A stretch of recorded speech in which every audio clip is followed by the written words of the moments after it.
Bonjour les amis, bienvenue sur ma chaîne Just Nora. Comme je dis toujours, parlons peu, parlons bien. Aujourd'hui je vais vous parler d'une petite émission que j'ai vue, enfin je regarde souvent des séries, des choses comme ça pour l'instant parce que la télévision pour l'instant ça me gave, le coronavirus me gave et donc entendre tout le temps la même chose, j'ai plus envie. Et donc je regarde des séries et pour l'instant je ne sais pas si vous regardez souvent, et ça c'est les trucs qui me mettent la larme à l'œil, je n'arrête pas en fait de regarder ces petits trucs là parce que ça me repositionne, vous voyez, ça me permet de me repositionner moi et de me... comment est-ce que je vais dire ça me donne de la force, ça me donne de la compréhension pour certaines choses, j'analyse beaucoup et j'essaye beaucoup de m'analyser personnellement. Dans cette émission, en fait, c'est des personnes qui... Donc c'est trois gays, en fait, de nouveau, vous allez dire je ne regarde que ça, mais je trouve que c'est eux qui ont toujours des bonnes idées, et c'est toujours eux qui font des super belles décos, donc voilà. Moi j'aime beaucoup. Et donc dans cette émission, ce sont des gens qui organisent le mariage de certaines personnes qui n'ont pas beaucoup de sous, ou des fois qui ont eu des problèmes dans la vie, et des choses comme ça. Et il y a eu, à un moment donné, un mariage de personnes gays. Et alors il y en a un des deux qui disait, ben voilà, maman a un peu du mal à accepter. Et vous voyez les parents qui n'arrêtent pas de faire des reproches sur le fait que vous êtes gay, que vous n'allez pas être un bon parrain, ou pas un bon ceci, ou pas un bon cela, pour essayer de vous culpabiliser de la personne que vous êtes. Et je trouvais très intéressant quand il parlait et tout ça, parce que ça le minait vraiment, il essayait toujours de se comporter, on va dire, comme un vrai hétéro dans la rue, pour passer inaperçu et tout. Et je trouve ça vraiment... ça m'a rendu triste, un petit peu, parce que je pense qu'on a tous vécu ça dans notre vie, ce côté où on essaye d'être dans la norme et vous en avez qui ont plus de mal que d'autres, toujours ce besoin de se conformer à cette normalité, de ne pas pouvoir se comporter comme on a envie, de prendre la main de son mari ou de prendre la main de sa femme, ou comme nous, de vivre notre vie en tant que femme trans, librement, sans qu'on revienne régulièrement sur notre passé. Donc pour nous c'est plutôt ça en fait, hein. C'est tout le temps remettre en cause notre passé qui était masculin. Et je parlais avec un jeune homme qui était venu m'interviewer pour un cours qu'il avait, et je lui disais que dans la vie, malheureusement, que ce soit gay ou hétérosexuel, on a des cases en fait. On a tous des cases et tout. On dirait qu'on est rangés tous dans des tiroirs. Vous voyez, chez les gays, ben, il y a les queers, il y a ceux qui sont habillés en costume, ceux qui sont comme ça, ceux qui sont... Voilà, il y a tous les styles. Et on dirait que les styles ne peuvent pas se mélanger, parce qu'on ne fait pas partie du même milieu. Donc vous avez les beaux qui sont ensemble, vous avez les ronds qui sont ensemble, vous avez les barbus qui sont ensemble et tout ça. Et on dirait qu'on doit faire partie d'une seule catégorie. Vous ne pouvez pas faire partie des autres catégories, ça devient déjà plus compliqué. Parce que fatalement les beaux ils veulent rester ensemble parce qu'ils se disent bah, si c'est fini avec mon copain, au moins je peux rester dans le cercle tu vois, où il y a des beaux et tout ça, et je vais pas vraiment faire connaissance des autres parce que voilà. Et donc je pense que sans s'en rendre compte, on se met soi-même dans des cases, aussi bien dans notre milieu, et toujours ce jugement, parce qu'il y a beaucoup de gays aussi qui n'aiment pas les trans, on les dérange parce qu'on donne ce côté féminin. Et là enfin moi des fois j'ai envie juste de leur dire mais s'il vous plaît quoi. Vous demandez aux autres de vous accepter, mais vous n'acceptez déjà pas les personnes qui font partie de votre communauté. Parce que même si nous sommes des trans, on fait partie quand même de votre communauté aussi. Même si on a une communauté qui est différente, ça n'empêche que nous sommes toutes les mêmes et nous passons par les mêmes problèmes que vous. Vous voyez, donc l'acceptation du fait que vous aimez un homme. Et nous, c'est l'acceptation que nous avons été des hommes avant ou nous avons été des femmes avant. Et ça... c'est vraiment typique du milieu gay et même du milieu en général, hein. J'ai déjà constaté ça, c'est toujours oui t'as vu encore une trans quoi. Et là t'as envie de dire mais va te faire mettre quoi Coco. Excusez-moi mais il y a un moment donné où il faut arrêter hein, ces préjugés qui sont vraiment ridicules. Je veux dire on te demande pas non plus de sortir avec une trans quoi. On sait que t'es gay, que t'aimes ça, donc tant mieux quoi, amuse-toi. Et est-ce que c'est pour ça que tu ne peux pas t'intéresser à une personne en transition ou qu'une personne trans puisse s'intéresser à un gay? En général, moi, tous mes amis, ils sont gays et ça se passe très très bien et ils n'ont aucun jugement vis-à-vis de moi. C'est clair que maintenant, je ne passe plus... par exemple, c'est clair que s'ils vont dans un endroit gay, je ne dis pas que je ne les accompagne pas, mais c'est clair que c'est quand même un peu différent. À part quand c'est un endroit gay où les femmes peuvent rentrer sans aucun souci, vous voyez, ou quand c'est pas des endroits trop chauds, quoi, on va dire comme ça. Parce que dans les endroits chauds, c'est clair que je n'ai plus trop ma place. Voilà, c'est pas non plus ce que je recherche.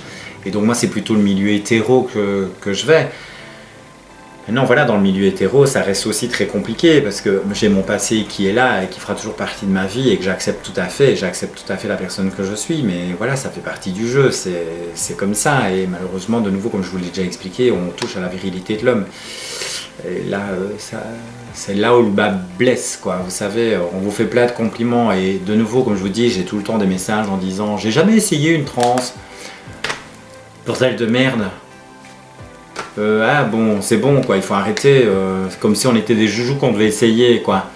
C'est comme une fois, ici il n'y a pas longtemps, j'ai un mec qui me contacte, qui me dit Salut, ça va, tu vas bien, ça te dit qu'on fasse connaissance. Alors moi j'adore, ils commencent tous comme ça, est-ce que ça te dit qu'on fasse connaissance? Moi dès le départ, pour mettre l'église au milieu du village, je dis Tu as vu que j'étais trans? Comme ça, non souci. Oui, j'ai vu, il n'y a aucun souci, ça ne me dérange pas. Alors là, quand il dit aucun souci, ça ne me dérange pas, vous vous dites Bon. Alors soit il va me parler de cul très vite ou ça va vite tourner autour de ça. Parce que malheureusement ils ne savent très rarement avoir une conversation autre que soit vous montrer ses photos à lui, soit vous montrer ses attributs, parce que c'est souvent ce qui se passe. T'as vu, je pourrais te rendre heureuse ma cocotte. C'est ça, tu pourras me rendre heureuse. C'est pas parce que t'as petit 18 cm que ça va me rendre heureuse Lolo, tu vois. Et donc, j'ai un jeune homme qui vient, est-ce qu'on peut discuter? Oui, bien sûr, je vais essayer d'arrêter de toucher à mes cheveux parce que ça commence à bien faire, ils vont être tout gras. D'ailleurs, si vous voyez, c'est ma nouvelle perruque. Là, maintenant, je ne suis pas maquillée comme une camionneuse pour aller faire un spectacle. Donc, vous voyez ma perruque. Je l'adore, franchement, je suis fan et je vous ferai la publicité de cette perruque dans une autre vidéo. Et donc, le gars, il me dit, est-ce que ça te dérange qu'on discute? Non, pas du tout. On commence à discuter et donc, il m'envoie un message très tôt le matin. Donc, le matin, il me dit, tu veux voir une photo de moi au réveil? Oui, si tu veux. Donc, à un moment donné, vous vous découragez parce que vous dites pourvu qu'il ne me montre pas dès maintenant son engin, quoi. C'est bon, j'en ai déjà vu assez. Et là, il me montre une photo, évidemment, de lui, mais où il faut qu'il me montre son torse. Donc, je dis oui, ok, super. Et moi, je suis très bref parce que déjà, ça me saoule. Vous voyez, il pouvait m'envoyer une photo de lui habillé. Est-ce qu'il est réellement obligé de m'envoyer une photo quand il est dans son lit où je suis obligé de voir son torse, quoi? Et puis à un moment donné, il essaye de me parler, mais bon voilà, il vit en France, donc de nouveau j'abrège un peu. Déjà les mecs, quand ils n'ont pas vraiment une conversation, qui vous disent est-ce que tu veux qu'on fasse connaissance, mais la première chose qu'ils vous disent, tu veux une photo de moi? Si elle n'est pas sexuelle, oui, mais bon voilà quoi. Et donc après il me dit tu veux une photo un petit peu plus chaude ou plus et moi je lui dis non merci, bah écoute, si t'es juste venu me contacter pour me montrer tes attributs masculins et en être fier, c'est génial, mais je dis il fallait pas te donner cette peine, vraiment. Et donc je lui envoie vraiment ça comme message, je lui dis écoute, tu sais, j'en ai déjà vu des tas, des petites, des grandes, des moyennes, des... Donc si tu veux te faire plaisir et m'envoyer la tienne, vas-y, fais-toi plaisir, mais ça va rien changer à ma vie, quoi. Il me dit bah non, je voulais pas t'envoyer ça, je voulais t'envoyer juste une un peu sexy. Donc évidemment il présente ses excuses parce qu'il voit qu'il a peut-être été trop loin et qu'à un moment donné ça m'exaspère. Honnêtement, moi tous ces mecs là, je les envoie vite bouler parce qu'ils me gonflent. Vraiment, ça me gonfle. Tout le temps besoin de montrer sa bite, c'est bon. Enfin, excusez-moi, montrer sa bite, vous voyez, c'est bon quoi. J'en ai mes 100 kilos. Non. Alors je ne suis pas réfractaire à ça. De nouveau, comme je vous ai dit, je ne suis pas Sainte-Marie non plus. Mais voilà, j'ai envie d'avoir une petite discussion avec quelqu'un, de pouvoir aller boire un verre, pouvoir discuter, dialoguer. Surtout que j'adore parce que les mecs en général ils disent je voudrais une relation sérieuse. Non, en fait tu ne veux pas de relation sérieuse. Tu veux juste savoir comment je fais mes mensurations, voir à quelle taille est ma poitrine et voir si je fais bien ça. Ou peut-être essayer, ça aussi. Et donc le mec, je lui dis bah ça va, envoie ta photo. Alors moi ce que j'aime bien c'est qu'il me dit tu verras c'est très soft. Le mec il est allongé dans le canapé avec juste un coussin où il faut pour cacher ce qu'il faut. Alors je pense qu'il a mis le coussin en se disant putain elle m'a répondu ça donc je vais pas lui montrer quoi, je vais montrer autre chose. Et honnêtement c'était pas gracieux quoi. Comment veux-tu donner envie à une femme en ayant ça? Je sais pas, ah, il est mis au fond du canapé avec les jambes ouvertes avec un coussin entre ses jambes. Excusez-moi mais moi ça m'attire pas du tout. Mais du tout, moi déjà les mecs comme ça, déjà ils me gonflent. Ils me gonflent parce qu'on dirait qu'il n'y a que leur anatomie qui compte. Et ils pensent que grâce à leur anatomie, vous allez dire oui quoi. Vous savez messieurs, je ne suis pas une pauvre trans. Je suis une femme avec, je pense, un peu de goût. Donc moi, tous ces trucs un peu sexuels et un peu trop tirés par les cheveux, passez votre chemin, s'il vous plaît, quoi. Ou alors, s'il vous plaît, tous les noirs... Enfin, excusez-moi de dire ça, mais c'est comme ça. Je sais pas si vous avez régulièrement ça, mais vous avez toujours le bonjour d'hommes qui sont célibataires, pas de bol, ils sont veufs avec des enfants. Alors je ne dis pas que ça ne peut pas arriver, mais en général ils sont canons, mais alors canons de chez canons. Ils n'ont pas énormément de photos sur leur Facebook ou sur leur Instagram, et ils viennent vous dire oui, je cherche la femme de ma femme est décédée, je suis veuf et j'ai un enfant. J'espère que ça ne te dérange pas. Alors évidemment je dis non, ça ne me dérange pas, et j'espère que ça ne te dérange pas que je suis une trans. Alors il vous dit mais non, pas du tout. Et alors là, ça devient suspicieux. Là vous vous dites, il a perdu sa femme, il est veuf, il a un enfant, il gagne bien sa vie, et il est super canon, et il n'arrive pas à trouver une meuf. Je pense que c'est pas un blanc. Je pense que, vous voyez, ça vient... je sais pas si vous avez du Bénin, là, tout le temps. On a tout le temps ces messages du Bénin, ils nous prennent vraiment pour des grosses tâches, à ceux-là. Et alors, il vient, oui, j'espère que ça ne te dérange pas. Et alors là, il vous pose la question fatidique, est-ce que tu as des enfants? Tu aimerais en avoir? Bah, c'est pas que je veux pas d'enfants, c'est pas que j'ai pas d'enfants, mais ça va être chaud, quoi, à part adopter, je vois pas comment on pourrait... hein, tu vois ce que je veux dire? Et là, vous voyez que les questions... Parce qu'en plus, c'est souvent les mêmes questions. C'est des gens qui vont vous rendre heureux, c'est des gens qui ont un bon travail, c'est des gens qui sont veufs, qui ont... Et alors, ils vous montrent toujours... Et alors, ils n'ont que 6 photos. Et c'est incompréhensible. Et alors, c'est toujours à ce moment-là quand vous dites, bah, si tu veux, un jour, on peut se parler en cam, comme ça, c'est plus agréable. Et là, vous dites, ouais, mais j'ai des problèmes avec ma cam. Ça, c'est con. Alors là, je sais pas, ça, c'est con. Et alors, une fois aussi, j'ai été boire un verre avec un mec, ça, j'ai adoré. Il me dit, en fait, il savait pas ce que j'étais, pourtant, je cache rien. Moi, même sur mon Facebook et tout est mis, tout est clair, Instagram, tout... Voilà, celui qui ne sait pas, c'est qu'il a vraiment pas fait attention. Et le mec, il a regardé que mes photos. Il me trouvait jolie, tant mieux. C'est plaisant. Et il me dit, tiens, est-ce que ça te dit d'aller boire un verre? Je me dis, tiens, un homme intéressant. Il veut boire un verre. Donc, il est pas mal à l'aise de boire un verre avec moi en public. Vous allez me dire pourquoi il devrait être mal à l'aise? Parce qu'en général, les hommes, ils n'aiment pas que quelqu'un pourrait savoir que vous êtes une trans et qu'en plus, il le connaît. Pas de bol. Ça veut dire que, on va dire, tiens, c'est bizarre, tu connais une trans, toi? Je savais pas. T'es hétéro, non? Allez. T'es un homme, un vrai, un pur à dur. Tu ne peux pas sortir avec une trans.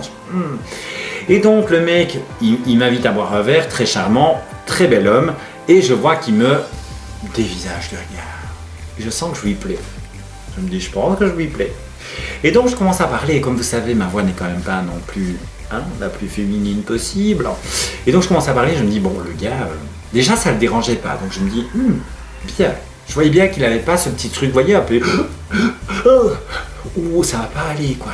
Et donc, on discute, tout va bien. Et puis, à un moment donné, mais on parle pas très longtemps. Je lui dis de suite, tu as bien regardé mon Facebook. Enfin, tu sais tout, il n'y a pas de souci. Pour être sûr que je sois à l'aise, vous voyez, pour ne pas qu'on parle de choses qu'il ne sait pas. Et donc, il me dit... Et là, je sens qu'il se décompose un petit peu sur place. Vous voyez, le truc un peu mal à l'aise. Il se décompose un peu sur place et il se dit, j'aurais dû savoir quelque chose. Il me dit, je dis, écoute, on va passer un bon petit moment, on va parler. Et quand tu rentreras, tu iras voir mon Facebook. Je pense que tu comprendras très vite. À un moment donné, évidemment, le serveur, comme par hasard, il prend beaucoup de temps pour venir nous servir notre verre. Il dit, je vais aller voir après le serveur. Moi, je me dis, comme on dit ici en wallon, look bien. Donc ça veut dire, regarde bien. Ce mec, il va se barrer. Tu vois? Parce qu'il est en train d'aller voir mon Facebook, quoi. Et donc, quand il aura vu que je suis une trans, il va me laisser comme une grosse merde sur une terrasse, quoi. C'était pas le problème de payer les verres, j'en avais rien à foutre. Enfin, vous voyez la situation. Vous êtes à une terrasse, vous êtes une belle et merveilleuse, vous avez un charmant jeune homme qui est avec vous et le mec, il se barre. Mais je me dis, il peut pas vraiment se barrer parce que s'il se barre, il est obligé de passer devant moi. Donc ça veut dire qu'il est... J'étais en terrasse, donc je l'aurais vu sortir. Je vous dis franchement que j'aurais crié après. Même avec ma grosse voix, ah, foutre, tu ne sors pas d'ici. Et donc à un moment donné, il revient. Donc je me suis dit, ça va, tout va bien. Respect, respect, monsieur. Et il vient, il me dit, je pense que j'ai compris ce que tu voulais me dire. Je lui dis, et il me dit, Ben, t'es très jolie. Et moi, je lui explique, vous savez ce que j'explique toujours, ce qui est difficile, c'est de rencontrer quelqu'un qui accepte notre passé. Et je peux comprendre que pour toi, si ça ne va pas, il n'y a aucun souci. Je le comprends tout à fait, je suis compréhensible. Et là, il est honnête avec moi, il me dit, c'est vrai que j'aurais un peu du mal, tu vois, si jamais quelqu'un le sait et tout. Voilà, en plus, il était policier, pas de bol. Et donc voilà. Et je lui dis, écoute, il n'y a pas de malaise. Moi, ça m'a fait plaisir, on s'est rencontrés, on a bu un verre.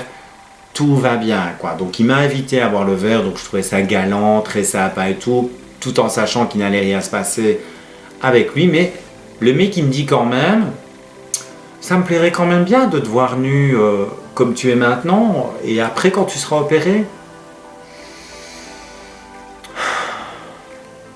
Là, vous savez pas très bien ce que vous devez penser. Donc ça veut dire qu'il veut pas de vous, mais par contre, il veut bien vous voir avant et après. Ça l'intéresse. Chouchou, tu vas regarder des vidéos, tu verras comment ça se passe.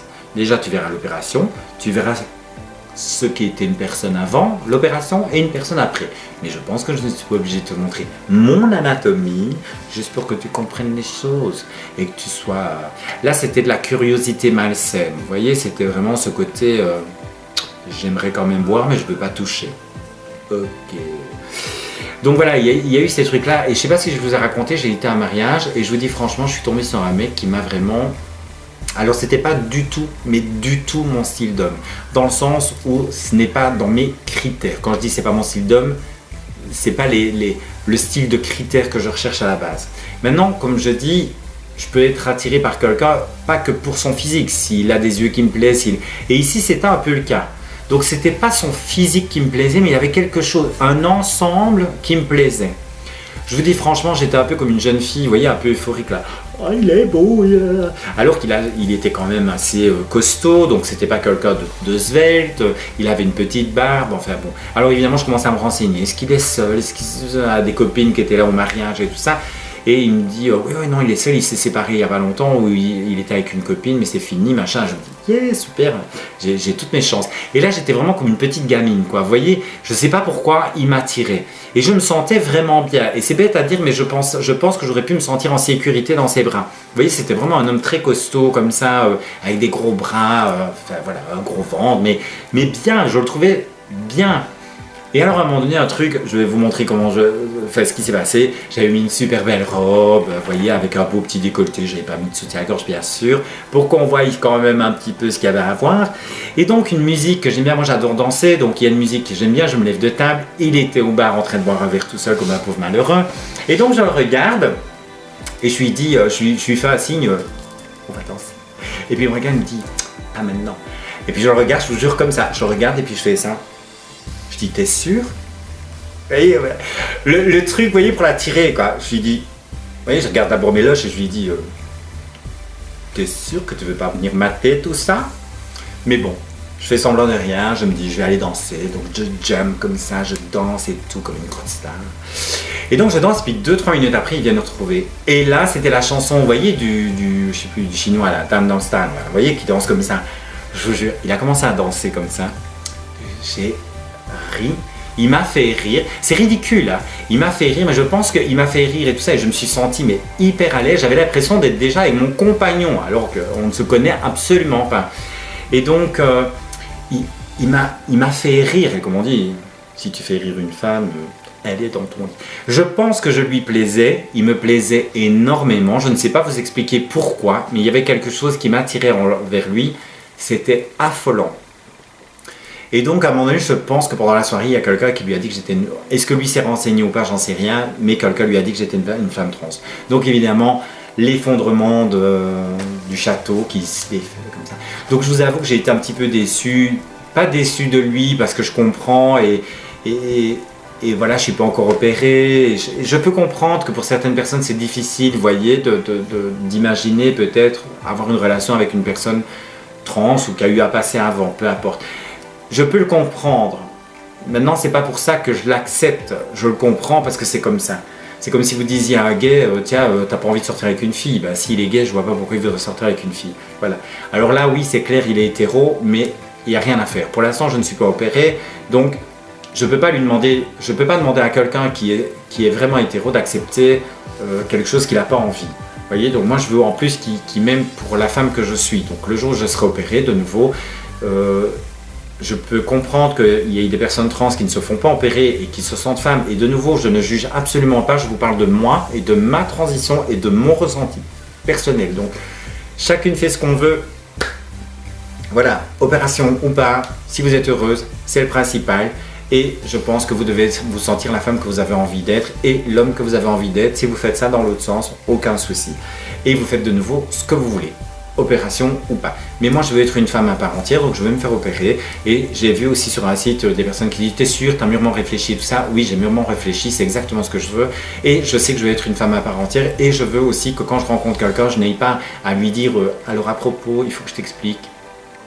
Il y a encore un service 3 pièces là en dessous. » Moi, j'ai pas envie d'expliquer ça et j'ai pas envie de ça. Je gère tout à fait mon passé, je gère tout à fait le fait que j'ai été un homme avant, donc ça c'est pas quelque chose qui me dérange, mais je sais que là pour l'instant je me sens hyper mal à l'aise. Si je devrais rencontrer quelqu'un, je me sentirais pas tout à fait à mon aise avec le fait que j'ai encore mon service 3 pièces. Donc c'est pour ça que je me fais bientôt opérer dans quelques jours. Hein.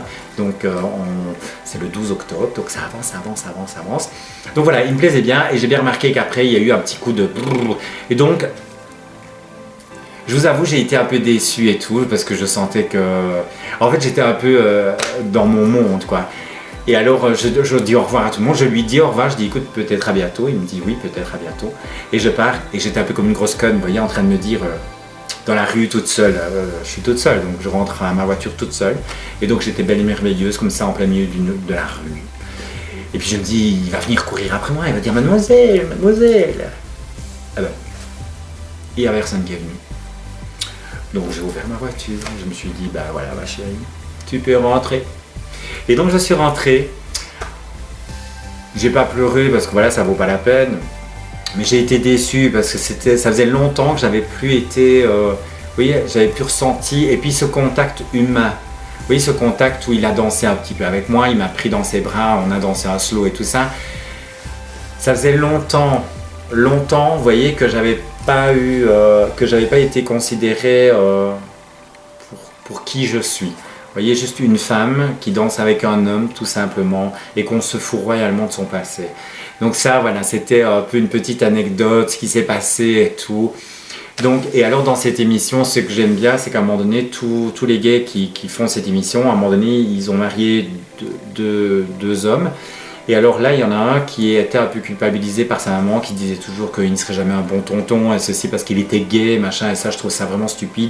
Et ça aussi, je fais un message aux parents, s'il vous plaît, arrêtez de rabaisser vos enfants parce qu'ils n'ont pas la sexualité que vous auriez souhaité, ou parce que vous vous dites que vous n'auriez pas de petits-enfants. Ce n'est pas le cas, si ça se met, vous pourrez avoir des petits-enfants s'ils adoptent ou s'ils trouvent une mère porteuse, donc ça ne pose pas de problème. Mais s'il vous plaît, essayez de respecter vos enfants, quoi. Ça, c'est vraiment quelque chose. Donc, je le dis surtout aux parents qui ont peut-être des petits-enfants qui sont gays ou qui ont un mal-être au fond d'eux. S'il vous plaît, essayez de les aider le mieux possible et d'arrêter de les culpabiliser de ce qu'ils sont. Parce qu'ils n'en peuvent rien et vous ne vous rendez pas compte le mal que vous leur faites en faisant ça. Et là, c'était le cas, c'était une maman qui disait ça. Donc le gars, il a plus d'une vingtaine d'années, il ne vit plus chez sa maman. Mais il n'y a rien à faire, le lien affectif est là. Je pense que quand on est des enfants, on aime nos parents. Il y a un moment donné où à certains moments, on les déteste parce que voilà, on n'a pas eu ce qu'on voulait de nos parents. Mais à côté de ça, des fois, on les aime. Et alors, et je trouvais ça vraiment beau. Et le gars, à un moment donné, il a su passer au-dessus de tout ça. En fait, sa mère, à un moment donné, téléphonait, a dit « Je viendrai à ton mariage, car tu es mon fils et tu resteras mon fils. » Même si, entre guillemets, à la base, elle n'approuve pas, mais elle essayera. Et ça, c'est bien, parce qu'elle fait un effort. Elle a essayé de comprendre que son fils avait une sexualité différente, mais surtout le bonheur de son fils. Et ça lui a fait un bien fou, mais inimaginable. Et c'était des personnes qui ne fréquentaient pas le milieu gay, qui ne fréquentaient pas la communauté gay. Et là, ils se sont aperçus que dans cette communauté-là, surtout aux États-Unis, il y a souvent une communauté qui se soutient. Ils sont souvent en communauté là-bas. Même quand ils vivent dans un endroit, il y a souvent la communauté qui aide, vous voyez, qui soutient aussi les personnes. Et ça, je trouve ça fabuleux. Et je trouvais ça vraiment super. Et j'ai vu aussi dans l'émission, il y a eu vraiment 2-3 trucs, mais qui m'ont vraiment fait pleurer et tout ça. Avec un gars où il s'est élevé tout seul, vous voyez, entre guillemets, il a eu son papa, il buvait beaucoup, il usait beaucoup l'argent, et donc ils ont dû partir de leur maison, ils vivent dans la voiture. Et le mec, en fait, il était amoureux à l'âge de 5 ans d'une jeune fille. Et il était hyper triste quand ses parents ont décidé de partir parce que fatalement, il n'allait plus voir sa meilleure amie et en même temps son amoureuse parce qu'il avait essayé de l'embrasser mais il avait ramassé une gifle. Et plusieurs années après, il est revenu vers là et il est tombé sur elle bêtement à un rayon. Elle servait, en fait, elle encaissait et quand il a levé la tête, il lui a dit « Vous ne vous appelez pas ?» Et elle a dit oui. Et en fait, il était toujours amoureux d'elle, quoi. Même à l'âge de 5 ans, il savait que c'était la femme avec qui il allait. Et en fait, c'est comme s'il n'avait jamais perdu contact. Je trouvais ça mais beau. Et à un moment donné, il a essayé d'avoir une conversation avec son père. Et c'est un peu ce que je vous disais dans d'autres vidéos. Et c'est pour ça aussi que ça m'a fait un peu pleurer. Pourquoi? Parce que ça m'a fait penser à moi, en fait. À ce que j'ai vécu. À un moment donné, il allait voir son père parce qu'il voulait que son père vienne au mariage. Et là, il dit voilà, j'aimerais quand même qu'on parle de ce qui s'est passé, de ce qu'on n'a pas eu, du fait qu'on a dû revendre des jouets pour essayer de manger, pour ceci, cela. Et son père n'arrivait pas à le reconnaître. Oui, il disait, mais non, tu as eu une belle vie, tu n'as pas du tout vécu là-dedans.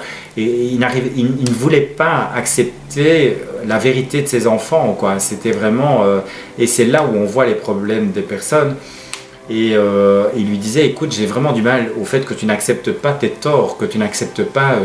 voilà, on ne te reproche rien. Donc les enfants n'étaient pas là du tout pour lui reprocher ce qui s'était passé. Mais il disait, admets quand même qu'on a dû, entre guillemets, s'élever tout seul. Et donc c'est un gars, il avait de l'or dans les mains. Il a créé sa maison avec sa femme, donc il l'a construit lui-même. Il a fait un intérieur, vous voyez, un peu style français, tout ça. Et c'était mais magnifique, il avait de l'or dans les mains. Et ça m'a fait pleurer parce qu'il disait...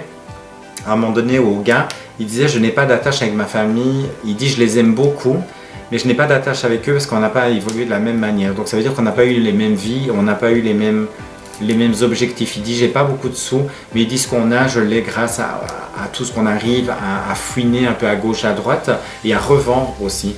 Et c'était vraiment des gens hyper économes et qui ont quand même réussi à construire leur maison. Et quand je voyais ça, je dis c'est un peu ma vie en fait. Mes parents étaient adorables et là c'était pas la même chose dans le sens où je dis pas qu'ils n'avaient pas d'argent, c'est pas ça, mais je suis partie de chez eux très tôt et je me suis élevée toute seule. Et donc je pense que c'est ça aussi qu'avec mes frères et sœurs on n'a pas eu de contact parce que ces contacts n'étaient pas bons.